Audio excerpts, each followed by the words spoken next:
prisioneiro Sira ratou carta na Gloque da sua santidade Papa Francisco. Domingo, arcebispo metropolitana dele, Dom Virgílio Cardeal do Carmo da Silva, considera carta na Gloque hanesan carta manifesta ida. Husi prisioneiro Sira escreve Sira nesse sentimento. Dom Virgílio promete se entrega a carta diretamente para o Papa Francisco, banhira to omai Timor-Leste. Também condição de kita pode ser nia labele participa, mas be ami Hanoi na fati kita pode ser hot. Ia minha oração, ia tasitolo am se Hanoi na fati. Carta nebe o representante hus kita pode ser nia lete ona, agradece Deus.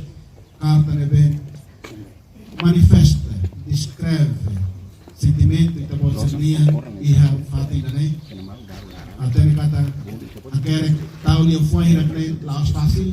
Mas bem, kita pode ser consegue tahu dia foi ser fura capaz ba reflecte duni realidade kita pode ser nene e carta dane orsida sei kokotok foi amurum traduz dia para inglês ka para italiano atau harus entrega pessoalmente para sua santidade.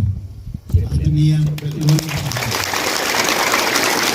Conteúdo husi carta na Gloque cita especificamente katak sira mai ho isin tanang sira sela subar buat ida mai hakneak ia sua santidade ne futar oing ho di husu perdão basira dia sala no simo mos benção husi amo papa. Reportagem Melda Fátima, televisão Timor Post.